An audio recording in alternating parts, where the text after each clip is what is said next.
Hello friends, आप सभी लोगों का स्वागत है आपके अपने channel IAS study with Aryan पर। देखिए दोस्तों, भारतीय संविधान और राज्य व्यवस्था यानी कि इंडियन पॉलिटी एम लक्ष्मीकांत जी की जो छठे संस्करण से आप लोगों को पढ़ा रहे हैं, जिसका चौथा अध्याय है आज, जिसका नाम है संविधान की प्रस्तावना। वैकल्पिक प्रश्न है सारे, क्योंकि यूपीएससी आईएएस प्री में ओनली वैकल्पिक प्रश्न ही आते हैं। ओके दोस्तों, आप लोगों से रिक्वेस्ट है कि चैनल को ज़्यादा से ज़्यादा सब्सक्राइब कर देना, क्योंकि यहाँ पर हम हिंदी माध्यम के छात्रों के लिए सारा कंटेंट लेकर के आए हैं। क्योंकि हिंदी माध्यम के छात्रों को कंटेंट नहीं मिलता है, और मिलता भी है तो बहुत मुश्किल से मिलता है। हमारे चैनल पर आपको यूपीएससी की पूरी तैयारी हिंदी में करवाई जाएगी, इसलिए दोस्तों ज़्यादा से ज़्यादा शेयर करें और दोस्तों ज़्यादा से ज़्यादा सब्सक्राइब करें, जिससे ज़्यादा से ज़्यादा लोग जुड़ सकें और इसका लाभ उठा सकें। तो दोस्तों, टाइम को वेस्ट ना करते हुए आगे बढ़ते हैं आज के प्रश्नों की ओर।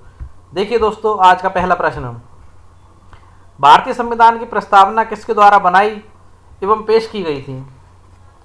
ओके दोस्तों, भारतीय संविधान की प्रस्तावना किसके द्वारा बनाई एवं पेश की गई थी? पंडित नेहरू द्वारा, डॉक्टर राजेंद्र प्रसाद, डॉक्टर भीमराव अम्बेडकर या सरदार वल्लभ भाई पटेल द्वारा। देखिए दोस्तों, भारत की संविधान की प्रस्तावना जो थी वो आपके पंडित नेहरू द्वारा बनाई गई थी। इसके संबंध में महत्वपूर्ण बिंदु हमने नेक्स्ट पेज पर दिए गए, वो आप देख लेना। देखिए, संविधान की प्रस्तावना को संविधान का परिचय पत्र किसने कहा था? संविधान की प्रस्तावना को संविधान का परिचय पत्र किसने कहा था? एन.ए. पालकीवाला, मोतीलाल नेहरू, डॉक्टर राजेंद्र प्रसाद, भीमराव अम्बेडकर। तो इस प्रश्न का उत्तर आप लोगों को बता देते हैं दोस्तों। संविधान की प्रस्तावना को संविधान का परिचय पत्र एन.ए. पालकीवाला ने कहा था। किसने कहा था? एन.ए. पालकीवाला ने। देखिए दोनों का महत्वपूर्ण बिंदु, ये देखिए दोस्तों, भारतीय संविधान की प्रस्तावना पंडित नेहरू द्वारा बनाए गए और पेश किए गए संविधान सभा द्वारा अपनाए गए उद्देश्य प्रस्ताव पर आधारित है। ओके दोस्तों, इसे 42वें संविधान संशोधन अधिनियम 1976 द्वारा संशोधित किया गया, जिसने इसमें समाजवादी, धर्मनिरपेक्ष और अखंडता शब्द सम्मिलित किए। अगले प्रश्न का महत्वपूर्ण बिंदु देखिए दोस्तों, प्रस्तावना संविधान के परिचय अथवा भूमिका को कहते हैं। इसमें संविधान का सार होता है, जिसे व्याख्या कह सकते हैं आप लोग। प्रख्यात न्यायविद व संवैधानिक विशेषज्ञ एन.ए. पालकीवाला ने प्रस्तावना को संविधान का परिचय पत्र कहा है। दोनों प्रश्नों के महत्वपूर्ण बिंदु आपको बता दिए हैं। अगला प्रश्न देखिए, प्रश्न नंबर तीसरा, भारतीय प्रस्तावना के कितने मूल तत्व हैं? 4, 2, 3 और 1। तो देखिए दोस्तों, भारतीय प्रस्तावना के 3 मूल तत्व हैं। कितने? 3 मूल तत्व हैं। देखिए, और 3 मूल तत्वों को मैं आप लोगों को बता देता हूँ, आप चाहें तो लिख लेना। संविधान के अधिकार का स्रोत, पहला कौन सा है? संविधान के अधिकार का स्रोत। दूसरा आपका भारत की प्रकृति, दोबारा सुन लीजिए, भारत की प्रकृति। तीसरा आपका संविधान के उद्देश्य है। ओके दोस्तों, और चौथा जो तारीख दी गई है संविधान लागू होने की तिथि, संविधान लागू होने की तिथि जो है आपकी 26 नवंबर 1949 है। कितनी है दोस्तों? 26 नवंबर 1949 संविधान लागू होने की तिथि कितनी है? देखिए, प्रस्तावना के मूल तत्व आपके 3 ना होकर के 4 हैं, क्योंकि इन चारों के अंतर्गत ही दोस्तों ये है। पहला मैंने आपको बताया संविधान के अधिकार का स्रोत और भारत की प्रकृति, तीसरा संविधान के उद्देश्य, और चौथा ये है कि संविधान लागू होने की तिथि। संविधान लागू होने की तिथि को भी प्रस्तावना का मूल तत्व माना गया है, जो कि आपके 26 नवंबर 1949 को लागू हुआ था। कब लागू हुआ था? 26 नवंबर 1949 को। इसे भी आपका प्रस्तावना का चौथा तत्व माना गया है। ओके दोस्तों, तो इस प्रकार भारतीय प्रस्तावना के मूल तत्व कितने हो गए? 4। आगे देखते हैं अगला प्रश्न, प्रश्न नंबर चौथा, प्रस्तावना में उल्लेखित महत्वपूर्ण शब्द संप्रभुता के संदर्भ में निम्नलिखित में से कौन सा कथन गलत है? गलत शब्द पूछ रहा है। उससे पहले मैं आप लोगों को एक बात बता देता हूं दोस्तों, प्रस्तावना में कुछ शब्दों का उल्लेख किया गया है, और ये जो शब्द हैं पहले उन्हें सुन लीजिए। एक तो है संप्रभुता, एक समाजवादी, एक धर्मनिरपेक्ष, और दूसरा आपका लोकतांत्रिक, फिर गणराज्य, न्याय, स्वतंत्रता, समता एवं बंधुता। देखिए दोस्तों, इन सारे शब्दों का प्रयोग आपके प्रस्तावना में किया गया है, जो मुख्य शब्द हैं। ओके दोस्तों, अब देखिए आप लोग, प्रस्तावना में उल्लेखित महत्वपूर्ण शब्द संप्रभुता के संदर्भ में निम्नलिखित में से कौन सा कथन गलत है? गलत कथन पूछ रहा है। देखिए, इसका आशय है, भारत ना तो किसी अन्य देश पर निर्भर है और ना ही किसी अन्य देश का डोमिनियन है। देखिए, 1949 में भारत ने राष्ट्रमंडल की सदस्यता स्वीकार करते हुए ब्रिटेन को इसका प्रमुख माना, यानी कि भारत का प्रमुख माना से प्रमुख माना और भारत ब्रिटेन के अधीन हो गया, या फिर एक संप्रभु राज्य होने के नाते भारत किसी विदेशी सीमा अधिग्रहण अथवा किसी अन्य देश के पक्ष में अपनी सीमा के किसी हिस्से पर से दावा छोड़ सकता है। दोस्तों इसमें आपका पहला पॉइंट सही है। इसका आश्चर्य भारत ना तो किसी अन्य देश पर निर्भर है और ना ही किसी अन्य देश का डोमिनियन है, परंतु दोस्तों भारत द्वारा 1949 में राष्ट्रमंडल की सदस्यता ग्रहण की गई थी, जिसमें भारत ब्रिटेन के अधीन नहीं है। यानी कि इसका पॉइंट आपका ये गलत है, क्योंकि देखिए इन्होंने एक ये संविधान के बाहर का तत्व है तो भारत इनके अधीन नहीं हो सकता। एक संप्रभु राज्य होने के नाते भारत किसी विदेशी सीमा अधिग्रहण अथवा किसी अन्य देश के पक्ष में अपनी सीमा के किसी हिस्से पर से दावा छोड़ सकता है। दोस्तों ओके दोस्तों, इसलिए भारत स्वतंत्र है कुछ भी करने के लिए, संप्रभुता संपन्न देश है अपना। ओके दोस्तों, आगे देखते हैं दोस्तों अपना अगला प्रश्न। देखिए दोस्तों प्रश्न नंबर 5वां, यहाँ देखिए दोस्तों प्रश्न नंबर 5वां, भारतीय संविधान की प्रस्तावना प्रयुक्त शब्द समाजवादी के संदर्भ में निम्नलिखित कथनों पर विचार कीजिए। देखिए समाजवादी के संबंध में पूछ रहा है। देखिए वर्ष 1976 के 42वें संविधान संशोधन से पहले भारत के संविधान में नीति निर्देशक सिद्धांतों के रूप में समाजवादी लक्षण मौजूद थे। ये फैक्ट की बात है और दोस्तों बिल्कुल सही बात है। देखिए कांग्रेस पार्टी ने समाजवादी स्वरूप को स्थापित करने के लिए 1955 में अवाड़ी सत्र में एक प्रस्ताव पारित करके उसके अनुसार कार्य किया था। ये बात भी दोस्तों बिल्कुल सटीक है। सत्र कहाँ आयोजित हुआ था? अवाड़ी। भारतीय समाजवाद मार्क्सवाद और गांधीवाद का मिला जुला रूप है, यह कहना बिल्कुल सत्य है दोस्तों। इसमें गांधीवादी समाजवाद की ओर ज्यादा झुकाव है, ये पॉइंट भी आपका बिल्कुल सही है दोस्तों। चौथा पॉइंट देखिए, उदारीकरण, निजीकरण और वैश्वीकरण की नई आर्थिक नीति 1991 ने भारत के समाजवादी प्रतिरूप को थोड़ा लचीला बना दिया था। यानी कि आर्थिक नीति जो बनाई गई थी, नई वैश्विक आर्थिक नीति 1991 में जो लागू हुई थी, उसने समाजवादी प्रतिरूप को थोड़ा लचीला बनाया था। इसलिए दोस्तों अगर इसे ऑप्शनों में से देखें तो यहाँ पर सभी कथन आपके सत्य हैं, सभी सत्य है। ओके दोस्तों, अब देखते हैं हम लोग अपना अगला प्रश्न। आगे बढ़ते हुए अगले प्रश्न को देखते हैं। देखिए दोस्तों प्रश्न नंबर 6। ये देखिए दोस्तों, निम्न में से कौन सा न्याय का रूप नहीं है? प्रश्न नंबर 6 की बजाय दोस्तों यहाँ पर प्रश्न नंबर डायरेक्ट 7वां आ गया है, नंबरिंग मिस हो गई है। निम्न में से कौन सा न्याय का रूप नहीं है? न्याय का रूप नहीं है ये पूछ रहा है। सामाजिक, आर्थिक, राजनीतिक और लोकतांत्रिक। तो दोस्तों सामाजिक भी न्याय का रूप है, राजनीतिक भी, आर्थिक भी, मात्र लोकतांत्रिक जो है वो आपका न्याय का रूप नहीं है, क्योंकि प्रस्तावना में न्याय 3 रूपों में शामिल है, सामाजिक, आर्थिक और राजनीतिक। दोबारा सुन लीजिए, प्रस्तावना में न्याय 3 रूपों में शामिल है, सामाजिक, आर्थिक और राजनीतिक।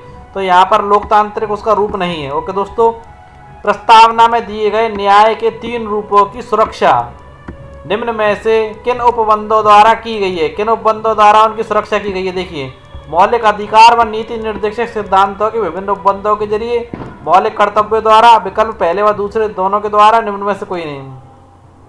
तो आप लोगों को बता दें दोस्तों, प्रस्तावना में दिए गए जो न्याय के 3 रूप है, सामाजिक, आर्थिक और राजनीतिक, उनकी सुरक्षा आपके मौलिक अधिकार व नीति निर्देशक सिद्धांतों के विभिन्न उपबंधों के जरिए की गई है। यानी कि आपका ऑप्शन पहला सही है। यहाँ देखिए प्रश्न नंबर 9, हर व्यक्ति के साथ जाति, रंग, धर्म, लिंग के आधार पर बिना भेदभाव किए समान व्यवहार किस प्रकार के न्याय के अंतर्गत आता है? दोबारा सुन लीजिए, हर व्यक्ति के साथ जाति, रंग, धर्म, लिंग के आधार पर बिना भेदभाव किए समान व्यवहार किस प्रकार के न्याय के अंतर्गत आता है? सामाजिक, आर्थिक, राजनीतिक न्याय, धार्मिक न्याय। तो दोस्तों आपके ऑप्शन जो आपका प्रश्न नंबर 9 है इसका पहला सही है, क्योंकि इस प्रकार का न्याय आपका सामाजिक न्याय के अंतर्गत आता है। सामाजिक न्याय के अंतर्गत आपका जाति, रंग, धर्म, लिंग के आधार पर बिना भेदभाव किए, यानी कि जाति के आधार पर कोई भेदभाव नहीं किया जाएगा, रंग के आधार पर कोई भेदभाव नहीं किया जाएगा, धर्म के आधार पर आप किसी भी धर्म के हो उससे भी कोई मतलब नहीं है, और लिंग के आधार पर भी कोई व्यवहार नहीं किया जाएगा। इस प्रकार का व्यवहार जो है सामाजिक न्याय के अंतर्गत आता है दोस्तों। ओके दोस्तों, प्रश्न नंबर 10वां देखिए, सामाजिक, आर्थिक व राजनीतिक न्याय के तत्व को किस देश की क्रांति से लिया गया है? फ्रांसीसी क्रांति, रूसी क्रांति, जर्मनी की क्रांति, निम्न में से कोई नहीं। तो दोस्तों 10वें का मैं आप लोगों को बता देता हूँ, ये रूसी क्रांति से लिया गया है। कहाँ से लिया गया है? रूसी क्रांति से लिया गया। दोबारा देख लीजिए, सामाजिक, आर्थिक व राजनीतिक न्याय के तत्वों को रूसी क्रांति से लिया गया, यानी रूस में जो क्रांति हुई थी जिसको हम लोग आपको पढ़ा चुके हैं NCERT हिस्ट्री में। हमने आपको फ्रांसीसी क्रांति, रशियन क्रांति और नाज़ीवाद और हिटलर का पढ़ा दिया था, वहाँ आप देख सकते हैं। ओके दोस्तों, आगे देखते हैं अगले प्रश्न को। प्रश्न नंबर 11वां, भारतीय प्रस्तावना में स्वतंत्रता, समता और बंधुत्व के आदर्शों को किस देश की क्रांति से लिया गया है? देखिए, स्वतंत्रता, समता, बंधुत्व के आदर्शों को किस देश की क्रांति से लिया गया है? फ्रांस की क्रांति से, रूस की क्रांति से, जर्मनी की क्रांति से, भारत की क्रांति से। तो दोस्तों आप लोगों को बता देते हैं, रूस की क्रांति से लिया गया है, जो कि 1917 के टाइम पर हुई थी। दोस्तों सामाजिक, आर्थिक व राजनीतिक न्याय, ये सारे तत्व रूसी क्रांति से लिए गए। आगे बढ़ते हैं अगले प्रश्न की ओर। देखिए प्रश्न नंबर 12वां, प्रस्तावना में दिए गए महत्वपूर्ण शब्द समता यानी कि समानता का व्यवहार एवं उसके संदर्भ में दिए गए अनुच्छेदों के प्रावधानों को नीचे दिए गए कूट से मिलान कीजिए। देखिए अनुच्छेद 14, एक बात मैं पहले आप लोगों को क्लियर कर देता हूं, अनुच्छेद 14 से लेकर के अनुच्छेद 18 तक समानता के अधिकार के अंतर्गत आते हैं। ये सारे हमारे मौलिक अधिकार हैं। क्या है दोस्तों? मौलिक अधिकार। मौलिक अधिकार लिख लीजिए आप लोग, कल मैंने आप लोगों को अपनी वीडियो में बता चुका हूं, पिछली वीडियो में मौलिक अधिकार है। मौलिक अधिकार का पहला समानता का अधिकार, उसके अंतर्गत अनुच्छेद 14 से लेकर के 18 तक आते हैं। अब देखिए समता के अंतर्गत पूछ रहा है, प्रस्तावना में समता दे रखी है, तो अनुच्छेद 14 के अंतर्गत क्या आता है? अनुच्छेद 14 के अंतर्गत आता है विधि के समक्ष समानता, यानी कि विधि के समान सभी, विधि के समक्ष सभी समान है। अनुच्छेद 15 में क्या आता है? अनुच्छेद 15 में आपका आता है धर्म, जाति, लिंग या जन्म स्थान के आधार पर मूल वंश निषेध। ओके दोस्तों, अनुच्छेद 15 के आधार पर, अनुच्छेद 16 के आधार पर, अनुच्छेद 16 के आधार पर देखिए दोस्तों,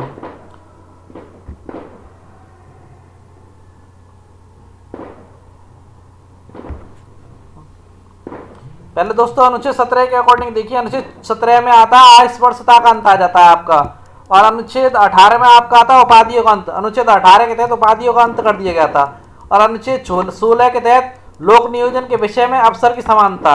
ओके दोस्तों, इस प्रकार यहाँ पर आपका ऑप्शन 12वें का, जो पहले का तो है आपका तीसरा, और दूसरे का है 5वां, और तीसरे का है चौथा, और चौथे का है दूसरा, और 5वें का है पहला, यानी कि यहाँ पर आपका ऑप्शन डी सही है। आगे बढ़ते हैं अगले प्रश्न की ओर। देखिए प्रश्न नंबर 13वां, भारतीय संविधान के ऐसे उपबंध बताएं जो राजनीतिक समता को, किसको? राजनीतिक समता को सुनिश्चित करते प्रतीत होते हैं।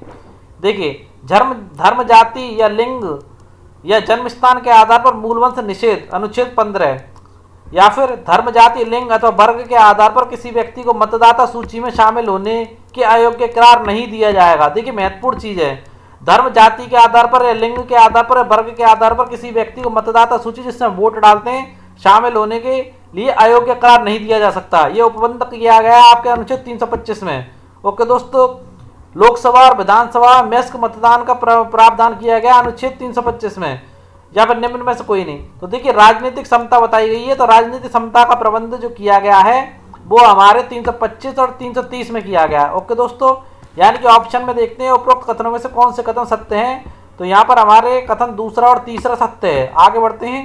देखिए प्रश्न नंबर 14वां, महिला एवं पुरुष को पर्याप्त साधन, समान काम और समान वेतन के अधिकार को कौन सा अनुच्छेद सुरक्षित करता है? महत्वपूर्ण प्रश्न है। समानता का अधिकार जो दिया गया महिला पुरुष को, पर्याप्त साधन का वो पूछ रहा है। महिला एवं पुरुष को पर्याप्त साधन, समान काम और समान वेतन के अधिकार को कौन सा अनुच्छेद सुरक्षित करता है? आपका अनुच्छेद 39, अनुच्छेद 51 का, अनुच्छेद 14 निम्न में से कोई नहीं। तो आप लोगों को बता देते हैं पर्याप्त साधन, समान काम और समान वेतन के अधिकार को अनुच्छेद 39 में सुरक्षित करता है। देखिए राज्य के नीति निर्देशक सिद्धांत अनुच्छेद 39 के अंतर्गत आते हैं।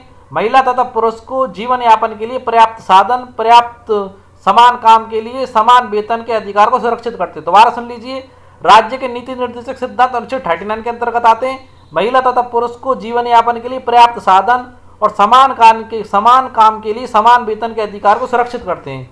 ओके दोस्तों, एक इंपॉर्टेंट अनुच्छेद मैंने यहाँ पर दे रखा है, अनुच्छेद 51 का, इसके विषय में और जानकारी दे देता हूँ आपको। देखिए दोस्तों, 51 का जो मौलिक कर्तव्यों से संबंधित है, यह हर भारतीय नागरिक का कर्तव्य होगा कि वह धार्मिक, भाषाई, क्षेत्रीय अथवा वर्ग विविधताओं से ऊपर उठकर सौहार्द व आपसी भाईचारे की भावना को प्रोत्साहित करेगा। यानी कि अनुच्छेद 51 के तहत सब चीजों से ऊपर उठ के, धर्म से ऊपर उठ के, भाषाई क्षेत्रों से ऊपर उठ करके वो आपसी भाईचारे की भावना को प्रोत्साहित करेगा। इस विषय में ये उपबंध किया गया है, ये हमारे मौलिक कर्तव्य है। ओके दोस्तों, आगे देखते हैं प्रश्न नंबर 15। प्रस्तावना में वर्णित अखंडता, महत्वपूर्ण प्रश्न। प्रस्तावना में वर्णित अखंडता को किस संविधान संशोधन द्वारा जोड़ा गया है? देखिए 42वें संविधान संशोधन द्वारा, 44वें संविधान संशोधन द्वारा, 7वें संविधान संशोधन द्वारा या 97वें संविधान संशोधन द्वारा। तो आप लोगों को बता देते हैं दोस्तों, अखंडता का जो शब्द है वो आपके 42वें संविधान संशोधन द्वारा जोड़ा गया है, जो आपका 1976 में हुआ था। कब हुआ था? 1976 में। देख लीजिए किस में जोड़ा गया है, ढंग से दोबारा सुन लीजिए। अखंडता शब्द को 42वें संविधान संशोधन अधिनियम 1976 द्वारा प्रस्तावना में जोड़ा गया है। ओके दोस्तों, आगे बढ़ते हैं। देखिए दोस्तों, principle of social and political theory किसकी पुस्तक है? महत्वपूर्ण पुस्तक है ये और महत्वपूर्ण पॉइंट है। Principle of social and political theory किसकी पुस्तक है? महात्मा गांधी की, बी.आर. अम्बेडकर जी की, अर्नेस्ट वाकर की या डॉक्टर राजेंद्र प्रसाद की? तो आप लोगों को बता देते हैं ये पुस्तक अर्नेस्ट वाकर जी की है। देखिए ये सुप्रसिद्ध अंग्रेजी राजनीति शास्त्री थे। कौन थे? अंग्रेज राजनीति शास्त्री थे अर्नेस्ट वाकर। ओके दोस्तों, संविधान की प्रस्तावना लिखने वालों को राजनीतिक बुद्धिजीवी कहकर अपना सम्मान देते हैं। ये जो है ना अर्नेस्ट वाकर, इन्होंने राजनीतिक बुद्धिजीवी कहकर संविधान लिखने वालों को सम्मान दिया है। और प्रस्तावना को उन्होंने संविधान की मतलब कुंजी नोट कहा है। क्या कहा है इन्होंने? कुंजी नोट। इसे लिख लीजिएगा आप, क्या कहा है इन्होंने? कुंजी नोट। हो सकता है कि इनके नाम से प्रश्न पूछ लिए जाए महत्वपूर्ण प्रश्नों की श्रेणी में। क्या कहा है इन्होंने? कुंजी नोट। दोबारा सुन लीजिए। देखिए यह प्रस्तावना को संविधान का कुंजी नोट कहते हैं। क्या कहते हैं? संविधान की जो प्रस्तावना दी गई है, प्रस्तावना को संविधान का कुंजी नोट कहते हैं। नोट डाउन कर लीजिए। ओके दोस्तों, और देखिए प्रस्तावना में ये काफी प्रभावित थे। उन्होंने अपनी प्रसिद्ध पुस्तक principle of social and political theory की शुरुआत में इसका उल्लेख किया है। ओके दोस्तों, आगे बढ़ते हैं अगले प्रश्न की ओर।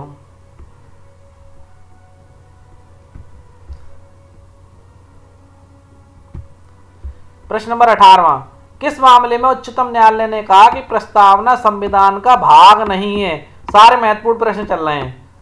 देखिए किस मामले में उच्चतम न्यायालय ने कहा कि प्रस्तावना संविधान का भाग नहीं है? प्रश्न नंबर 18। देखिए केशवानंद भारती बनाम केरल राज्य के मामले में, या फिर आपका मिनर्वा मिल्स बनाम भारत संघ के मामले में, या बिरुवाड़ी संघ मामले में, या निम्न में से कोई नहीं। तो दोस्तों आप लोगों को बता देते हैं, बिरुवाड़ी संघ मामला जो 1960 में उच्चतम न्यायालय में गया था, उस मामले में उच्चतम न्यायालय ने कहा कि प्रस्तावना संविधान का भाग नहीं है। महत्वपूर्ण बिंदु दूसरे पेज पर बताएंगे और केशवानंद भारती मामले के विषय में ही बताएंगे आपको। आप जब तक अगला प्रश्न देखिए, किस मामले में उच्चतम न्यायालय ने प्रस्तावना को संविधान का आंतरिक हिस्सा माना? देखिए बिरुवाड़ी में तो इन्होंने आंतरिक हिस्सा नहीं माना, संविधान का अंग नहीं माना, परंतु एक मामला ऐसा भी था जिसमें उच्चतम न्यायालय ने अपने ही आदेश को पलटते हुए उसे संविधान का हिस्सा माना। कौन सा था वो? केशवानंद भारती बनाम केरल राज्य, मिनर्वा मिल्स बनाम भारत संघ, LIC ऑफ इंडिया मामले 1995 में, या फिर बिरुवाड़ी संघ मामला 1960। देखिए दोस्तों ये तो आप लोगों को पता चल ही चुका कि बिरुवाड़ी संघ मामले में तो प्रस्तावना को संविधान का भाग नहीं माना, और जो बाद में उच्चतम न्यायालय में एक मुकदमा पेश हुआ था LIC ऑफ इंडिया 1995 में, इसमें प्रस्तावना को संविधान का आंतरिक हिस्सा माना गया। यहाँ देखिए महत्वपूर्ण बिंदु इन प्रश्नों के। देखिए बिरुवाड़ी संघ मामला 1960 में उच्चतम न्यायालय ने कहा कि प्रस्तावना संविधान में निहित सामान्य प्रयोजनों को दर्शाता है, इसलिए संविधान निर्माताओं के मस्तिष्क के लिए एक कुंजी है, यानी कि ओनली कुंजी बताया। और देखिए इसके अतिरिक्त अनुच्छेद में प्रयोग की गई व्यवस्थाओं के अनेक अर्थ निकलते हैं। इस व्यवस्था के उद्देश्य को प्रस्तावना में शामिल किया गया, प्रस्तावना की विशेषता को स्वीकार करने के लिए। ओके दोस्तों, इस उद्देश्य के बारे में व्याख्या करते हुए उच्चतम न्यायालय ने कहा कि प्रस्तावना संविधान का भाग नहीं है। ओके, क्या कहा गया बिरुवाड़ी मामले में? प्रस्तावना संविधान का भाग नहीं है। अब देखिए केशवानंद भारती मामले में क्या कहा गया। केशवानंद भारती मामले में जो कि 1960 के बाद आया था, 1973 में उच्चतम न्यायालय ने पूर्व व्यवस्था को अस्वीकार कर दिया, यानी कि अपना ही फैसला पलट दिया। यह व्यवस्था दी कि प्रस्तावना संविधान का एक भाग है। क्या कहा? केशवानंद मामले में उन्होंने क्या कह दिया केशवानंद में कि संविधान का एक भाग है प्रस्तावना। अब देखिए क्या कहती है, आंतरिक हिस्सा कैसे माना। अब एक दूसरा मुकदमा हुआ, देखिए 1973 से और आगे की सन बड़ी 1995 में LIC ऑफ इंडिया 1995 में पुनः उच्चतम न्यायालय ने व्यवस्था दी कि प्रस्तावना संविधान का आंतरिक हिस्सा है। ओके दोस्तों, आगे बढ़ते हैं। देखिए प्रश्न नंबर 20वां, प्रस्तावना में संशोधन की संभावना के संदर्भ में निम्नलिखित कथन पर विचार कीजिए। देखिए दोस्तों, जब संविधान का हिस्सा मांग लिया तो उसमें संशोधन तो हो ही सकता है। कहने का मतलब ये, प्रस्तावना को जब संविधान का हिस्सा मान लिया गया तो संविधान में संशोधन हो सकता है, तो प्रस्तावना में क्यों नहीं हो सकता। उसी प्रकार प्रस्तावना में हुए संशोधन के संदर्भ में निम्नलिखित कथनों पर विचार कीजिए, ये प्रश्न आपसे कह रहा है। देखिए, प्रस्तावना में धारा 368 के तहत संशोधन का प्रश्न पहली बार केस केशवानंद भारती मामले में 1973 में उठा था। बिल्कुल सही बात है दोस्तों। केशवानंद मामले में न्यायालय ने कहा कि इसमें संशोधन नहीं किया जा सकता क्योंकि ये संविधान का भाग नहीं है। तो आप लोग बता देते हैं दोस्तों, केशवानंद मामले में न्यायालय ने कहा कि इसमें संशोधन नहीं किया जा सकता क्योंकि ये संविधान का भाग नहीं है। और देखिए, बेरुवाड़ी मामले में उच्चतम न्यायालय ने व्यवस्था दी कि प्रस्तावना संविधान का एक भाग है और कहा कि इसे संशोधित किया जा सकता है। ओके दोस्तों, बशर्ते मूल विशेषताओं में संशोधन नहीं किया जाए। ओके दोस्तों, अब देखिए दोस्तों, केशवानंद मामले और बेरुवाड़ी मामले, ये दोनों मामले अलग अलग थे। अब देखिए, एक बार फिर से आप लोगों को मैं जानकारी दे देता हूँ कि देखिए 1973 पहला पॉइंट जो था 1973, इसमें धारा 368 के तहत संशोधन किया जा सकता है। यह प्रश्न पहली बार ऐतिहासिक केस केशवानंद भारती मामले में उठा था। तो पहला पॉइंट तो आपका सही है। दूसरा पॉइंट क्या था आपका कि देखिए, केशवानंद मामले में कौन सा मामला था, केशवानंद मामला। देखिए, केशवानंद मामला जो आपका मैंने आपको बताया था 1973, इसमें उच्चतम न्यायालय ने पूर्ण व्याख्या को अस्वीकार कर दिया और यह व्यवस्था दी कि प्रस्तावना संविधान का एक भाग है, संविधान का एक भाग माना गया। यानी कि जो ऑप्शन दे रखा है आपका नहीं है, ये गलत है और संविधान का भाग माना गया था वहां पर। अब देखिए, बेरुवाड़ी मामले में उच्चतम न्यायालय ने व्यवस्था दी कि प्रस्तावना संविधान का एक भाग है। बेरुवाड़ी मामले में व्यवस्था दी गई थी कि ये जो है आपका संविधान का एक भाग है, जबकि उसे संविधान का भाग नहीं माना गया था यहाँ पर, और कहा कि इसे संशोधित किया जा सकता है। देखिए, मैंने यहाँ पर आप लोगों के लिए लगाया है, अभी थोड़ी देर पहले ही लगाया था, बेरुवाड़ी मामले में प्रस्तावना संविधान का भाग नहीं माना गया। तो आपको लोगों को ये चीज़ क्लियर हो रही है कि दोनों के उल्टे दे रखे हैं। बेरुवाड़ी मामले में उच्चतम न्यायालय ने व्यवस्था दी कि प्रस्तावना संविधान का भाग है, जबकि भाग नहीं है कहा गया। ओके दोस्तों, और इसमें भाग माना गया और इसे संशोधित किया जा सकता है। जब भाग होगा जब भी तो संशोधित किया जा सकता है, जब तक भाग ही नहीं मानेंगे तो संशोधित किया नहीं जा सकता। तो बशर्ते मूल विशेषता में संशोधन नहीं किया जाए। तो दोस्तों, इसमें आपके दोनों ही आपके गलत है, दूसरा और तीसरा। जबकि व्यवस्था क्या की गई थी उसे सुन लीजिए। देखिए, केशवानंद मामले में न्यायालय ने कहा कि इसमें संशोधन किया जा सकता है। यहाँ देखिए, मैंने आप लोगों को बताया थोड़ी देर पहले, केशवानंद मामले में 1973 में उच्चतम न्यायालय ने पूर्ण व्याख्या को अस्वीकार कर दिया और यह व्यवस्था दी कि प्रस्तावना संविधान का एक भाग है। जो संविधान का एक भाग है तो उसे परिवर्तन किए जा सकते हैं, मगर क्या शर्त रखी, बशर्ते मूल विशेषताओं में संशोधन नहीं किया जाए तब किया जा सकता है। ओके दोस्तों, आगे बढ़ते हैं अगले प्रश्न की ओर। देखिए, प्रश्न नंबर 21वां, निम्नलिखित कथनों में से कौन सा कथन गलत है। गलत कथन पूछ रहा है, न्यायालय ने प्रस्तावना के संदर्भ में व्यवस्था दी, प्रस्तावना में निहित मूल विशेषताओं को अनुच्छेद 368 के तहत संशोधित किया जा सकता है। किसके तहत संशोधित किया जा सकता है, 368 के तहत संशोधित किया जा सकता है। ओके दोस्तों, आगे देखिए, अब तक प्रस्तावना को केवल एक बार 42वें संविधान संशोधन अधिनियम 1976 के तहत संशोधित किया गया है। ओके दोस्तों, दूसरा देखिए, 42वें संविधान संशोधन के जरिए 3 नए शब्दों को जोड़ा गया, समाजवादी, धर्मनिरपेक्ष व अखंडता। इस संशोधन को वैध ठहराया गया। देखिए, कौन सा कथन गलत है ये पूछ रहा है। तो देखिए, पहला पॉइंट देखते हैं दोबारा से। न्यायालय ने प्रस्तावना के संदर्भ में व्यवस्था दी कि प्रस्तावना में निहित मूल विशेषताओं को अनुच्छेद 368 के तहत संशोधित किया जा सकता है। अब देखिए, बात यहाँ पर क्या आ गई, निहित मूल विशेषताओं को, जबकि मूल विशेषताओं को तो परिवर्तित किया ही नहीं जा सकता, ये न्यायालय अपने फैसले में कहा था। इस प्रकार आपका ये पॉइंट आपका गलत हो गया, यानी कि मूल विशेषताओं को संशोधित नहीं किया जा सकता। क्या नहीं हो सकता, संशोधित नहीं किया जा सकता। समझ गए होंगे आप। अब देखिए अगला पॉइंट, अब तक प्रस्तावना को केवल एक बार 42वें संविधान संशोधन अधिनियम 1976 के तहत संशोधित किया गया। बिल्कुल सही बात है। 42वें संविधान संशोधन के जरिए 3 नए शब्दों को जोड़ा गया था। पहला था समाजवादी, दूसरा धर्मनिरपेक्ष, तीसरा अखंडता। इस संशोधन को वैध ठहराया गया था, यानी कि जायज ठहराया गया था। ओके दोस्तों, आज के हमारे एम लक्ष्मीकांत जी की इंडियन पॉलिटी के चौथे अध्याय के एमसीक्यूज कंप्लीट हुए। कल आप लोगों के लिए चैप्टर 5 के एमसीक्यूज लेकर के आएंगे। आप लोगों को हमारी वीडियो कैसी लगी आवश्यक रूप से बताएं। और दोस्तों, हिंदी माध्यम के स्टूडेंटों की तैयारी के लिए एक अच्छा प्लेटफॉर्म है। आप चाहें तो इस चैनल को ज़्यादा से ज़्यादा शेयर करें और प्लीज़ प्लीज़ प्लीज़ सब्सक्राइब करना तो बिल्कुल भूलिएगा ही नहीं दोस्तों। सब्सक्राइब करें और जो हिंदी माध्यम के छात्र तैयारी कर रहे हैं, आप लोगों के दोस्तों के पास इस वीडियो का लिंक भेजें और उन लोगों से भी सब्सक्राइब करने के लिए कहें। कल फिर मिलते हैं दोस्तों अपनी एक नई वीडियो के साथ। तब तक के लिए जय हिंद दोस्तों।